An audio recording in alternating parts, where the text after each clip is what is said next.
আজকে আমি আপনাদেরকে ব্রেড পকোড়া বানিয়ে দেখাবো খুবই সহজভাবে, একদম ইজি রেসিপি। তো দেখুন কিভাবে বানাই। তো প্রথমে আমি দুটো আলু এখানে সিদ্ধ করে ভালো করে ম্যাশ করে নিয়েছি। তারপরে দেখুন একটা কড়াইতে নিয়ে নিয়েছি 1 চামচ মতো তেল। তেলটা একটু গরম হলে এর মধ্যে আমি ফোড়নে দিয়ে দিলাম একটু গোটা জিরে। তারপরে এর মধ্যে আমি দিয়ে দিচ্ছি কিছু পরিমাণ পেঁয়াজ কুচি। এখানে একটা গোটা পেঁয়াজ আমি নিয়ে নিয়েছি, ভালো করে চপ করে কেটে আমি এর মধ্যে দিয়ে দিলাম একটু কাঁচা লঙ্কা কুচি। পেঁয়াজ আর কাঁচা লঙ্কাটা দিয়ে ভালো করে একটু নাড়িয়ে চাড়িয়ে নেব। তারপরে এর মধ্যে আমি দিয়ে দিচ্ছি একটু নুন, আর দিয়ে দিলাম 1 চামচ জিরে গুঁড়ো আর 1 চামচ ধনে গুঁড়ো।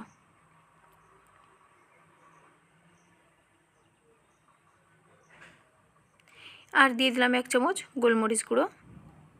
এবার দিয়ে ভালো করে আমি এটাকে নাড়িয়ে চাড়িয়ে মশলাটা ভেজে নেব। এবার যে ম্যাশ করা আলুটা ছিল, এবার আলুটা আমি ওর মধ্যে দিয়ে দিলাম।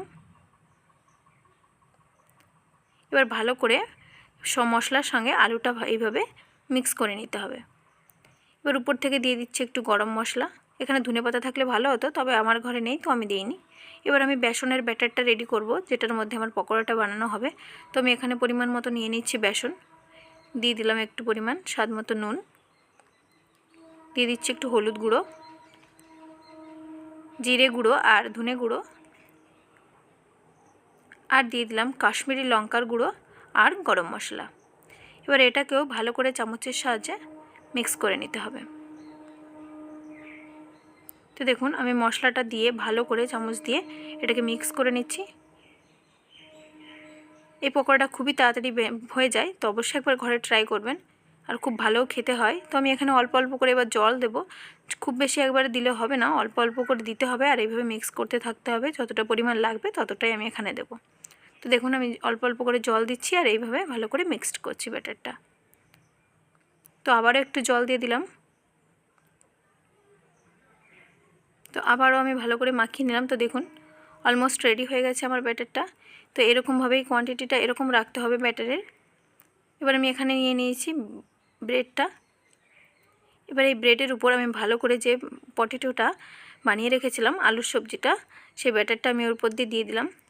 দিয়ে এবার আমি মাঝ বরাবর এভাবে ছুরির সাহায্যে কেটে নেব। তো দেখুন দুটো ব্রেড আমার রেডি হয়ে গেছে। এবার এই ব্রেডগুলো আমি ভালো করে ওই ব্যাটারের সঙ্গে চুবিয়ে নেব। চুবিয়ে কড়াইতে তেল গরম হলেই আমি একটা একটা করে এই পকোড়া ভেজে নেব। তো এখানে হাই টু মিডিয়াম ফ্লেমে ভাজতে হবে। প্রথমে অবশ্যই একটু লো ফ্লেম রাখবেন, তারপরে একটু হাই করে দেবেন। দিয়ে পকোড়াগুলো আস্তে আস্তে এপিট ওপিট করে লাল লাল করে ভেজে নিলেই রেডি হয়ে যাবে আমার পকোড়া। তো দেখুন কি সুন্দর লাগছে পকোড়াগুলো, আমি খুবই ভালো হয় খেতে, ক্রিসমিও হয়। দেখুন আমার রেডি হয়ে গেছে পকোড়াগুলো। অবশ্যই একবার ঘরে ট্রাই করবেন, দারুণ হয় এই ব্রেড পকোড়াগুলো, একদম দোকানের মতো টেস্টি। যদি আমার ভিডিওটা ভালো লাগে অবশ্যই লাইক করে দেবেন। Thank you for watching.